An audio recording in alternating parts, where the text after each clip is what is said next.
श्रीमद् भगवद गीता। श्री गीता जी का प्रधान विषय। श्री गीता जी में भगवान ने अपने प्राप्ति के लिए मुख्य दो मार्ग बतलाए हैं, एक सांख्य योग, दूसरा कर्म योग। उनमें पहला है संपूर्ण पदार्थ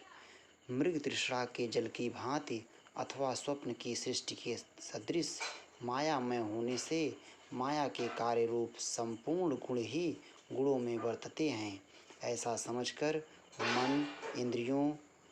और शरीर द्वारा होने वाले संपूर्ण कर्मों में कर्तापन के अभिमान से रहित होना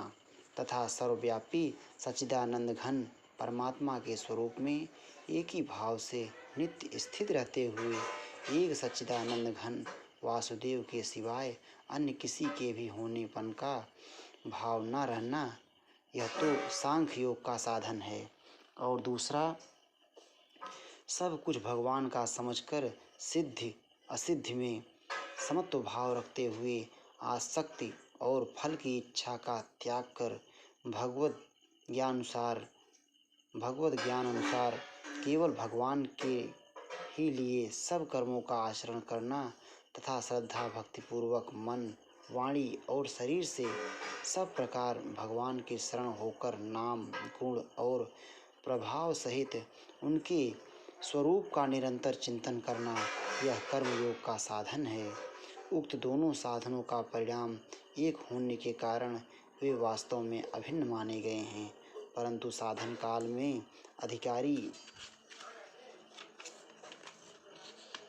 अधिकारी भेद से दोनों का भेद होने के कारण दोनों मार्ग भिन्न भिन्न बतलाए गए हैं।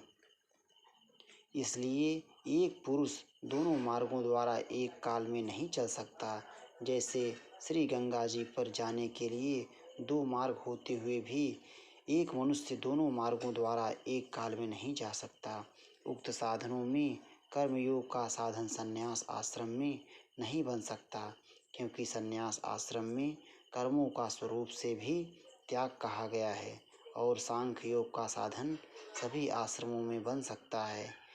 यदि कहो कि सांख्य योग को भगवान ने संन्यास के नाम से कहा है, इसलिए उसका संन्यास आश्रम में ही अधिकार है, गृहस्थ में नहीं, तो यह कहना ठीक नहीं है, क्योंकि दूसरे अध्याय श्लोक में 11 से 30 तक जो सांख्य निष्ठा का उपदेश किया गया है, उसके अनुसार भी भगवान ने जगह जगह अर्जुन को युद्ध करने की योग्यता दिखाई है। यदि गृहस्थ में सांख्य योग का अधिकार ही नहीं होता, तो भगवान का इस प्रकार कहना कैसे बन सकता। हाँ, इतनी विशेषता अवश्य है कि सांख्य मार्ग का अधिकारी देहाभिमान से रहित होना चाहिए, क्योंकि जब तक शरीर में अहम भाव रहता है तब तक सांख्य योग का साधन भली प्रकार समझ में नहीं आता। इसी से भगवान ने सांख्य योग को कठिन बतलाया है तथा कर्मयोग साधन में सुगम होने के कारण अर्जुन के प्रति जगह जगह कहा है कि तू निरंतर मेरा चिंतन करता हुआ कर्मयोग का आचरण कर।